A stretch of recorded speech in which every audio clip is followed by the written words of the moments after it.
ರಾಮ ರಾಮ ರೇಣುಕ ರಾಜ ಎದ್ದಾನಪ್ಪ ರಾಮ ರಾಮ ರೇಣುಕ ರಾಜ ಎದ್ದಾನಪ್ಪ ರಾಮ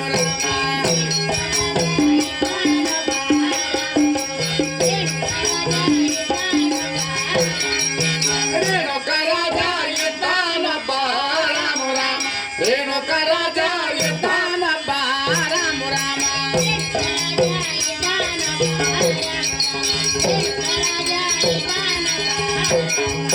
ರೇಣುಕ ರಾಜನ ಎದ್ದಾನ ಅಲ್ಲಪ್ಪ ರಾಮ ರಾಮ ತಿರುಗಾಡಿ ಹೂವ ಹರುದಾನ ರಾಮ ರಾಮ ತಿರುಗಾಡಿ ಹೂವ ಹರುದಾನ ರಾಮ ರಾಮ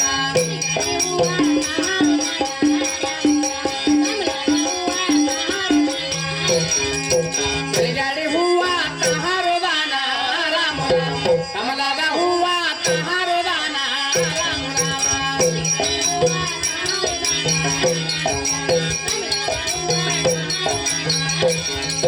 ತಿರುಗಾಡಿ ಹೂವ ಹರಿದಾನ ರೇಣುಕ ರಾಮ ರಾಮ ಸೀತಾಳ ಬೆಂದಾಗಿ ತಾತೊಂಬ್ಯಾನ ರಾಮ ರಾಮ ಸೀತಾಳ ಬೆಂದಾಗಿ ತಾತೊಂಬ್ಯಾನ ರಾಮ ರಾಮ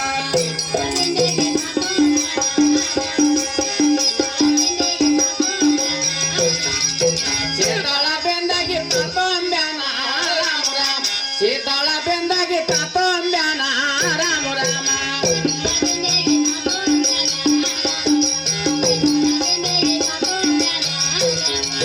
ಸೀತಾಳ ಬೆಂದಾಗಿ ತುಂಬ್ಯಾನ ರೇಣುಕ ರಾಮ ರಾಮ ಬಾಲದುರ್ಗೆ ಪೂಜೆ ತಾ ಮಾಡುತ್ತಾನ ರಾಮ ರಾಮ ದುರ್ಗಾ ಮಾತೆ ಪೂಜೆ ತಾ ಮಾಡುತ್ತಾನ ರಾಮ ರಾಮ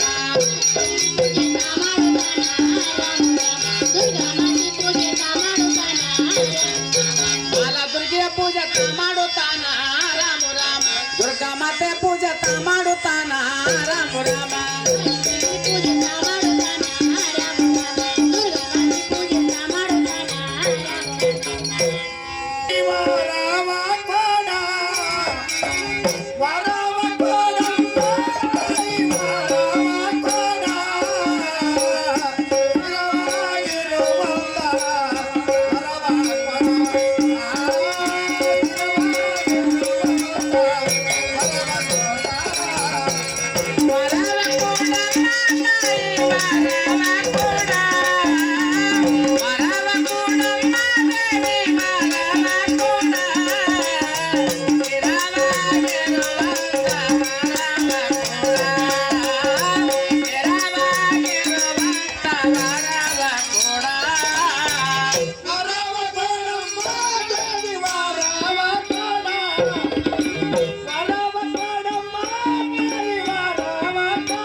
ಜಗದಂಬ ಜಗಜನನಿ ನಾಗವೇಣಿ ಮಹಿಷಾಸುರ ಮರ್ದಿನಿ ದಯ ತೋರಿ ವರ ನೀಡು ತಾಯಿ.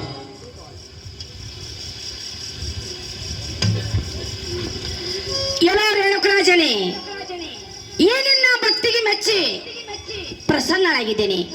ಯಾತ್ರ ಸಲುವಾಗಿ ಅರ್ಚನೆ?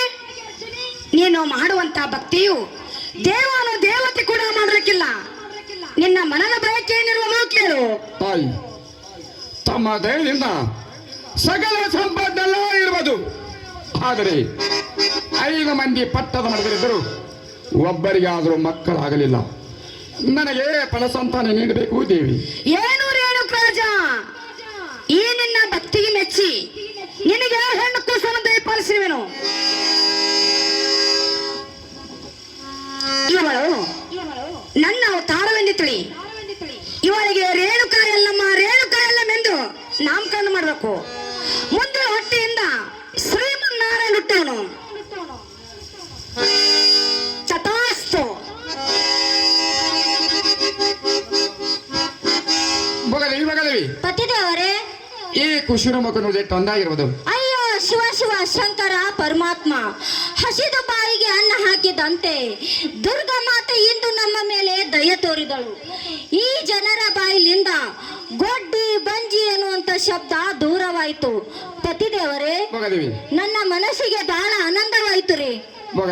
ಪತಿದೇವರೇ, ಈ ಕುಶಲ ತೆಗೆದುಕೊಂಡು ಹೋಗಿ ಉಳಿದ 4 ಮಂದಿ ಹನ್ನೊಂದಿಗೆ ತೋರಿಸಿದ್ರೆ ಅವರಿಗೆ ಎಷ್ಟು ಆನಂದವಾಗುವುದು. ಭೋಗದೇವಿ, ಏನು ರೇಣುಕರಾಜ, ನಿನ್ನ ಪಟ್ಟದ ಮಡದಿಯಾದ ಭೋಗದೇವಿ ಕೈಯಲ್ಲಿ ಈ ಕೂಸನ್ನು ಕೊಡ್ತಕ್ಕದ್ದು.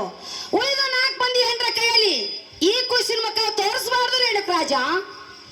ಇದೇನ್ರಿ ಸ್ವಾಮಿ, ಇಷ್ಟೊತ್ತಿನವರೆಗೂ ತೇಜಮಯವಾಗಿರೋ ಈ ನಿಮ್ಮ ಮುಖವು ಒಮ್ಮೆಲೊಮ್ಮೆ ಕಪ್ಪು ಹೊಡೆಯಲು ಕಾರಣವೇನ್ರಿ? ಭೋಗದೇವಿ, ಪತಿದೇವರೇ, ಈ ಕುಶಿನ ಮಕ್ಕಳು ಯಾರಿಗೆ ತೋರಿಸಬಾರದು. ಉಳಿದ 4 ಮಂದಿ ಹಣ್ಣನ್ನು ಕೈಲಿ ಕೊಡಬಾರದು. ಆಗಿರ್ಬೋದು. ಅದಕ್ಕಾಗಿ ಈ ಕುಶಿನ ಮಕ್ಕಳು ಯಾರಿಗೆ ತೋರಿಸಬೇಡ ಮತ್ತು ಯಾರ ಕೈಯಲ್ಲಿ ಕೊಡಬೇಡ. ಜೋಪಾನ ಮಾಡುತ್ತಾ ಮನೆಯಲ್ಲಿ ಕೊಡಬಹುದು. ಆಗಲ್ರಿ ಸ್ವಾಮಿ, ನನ್ನ ಕೈಯಲ್ಲಿ ಕೊಟ್ಬಿಡ್ರಿ.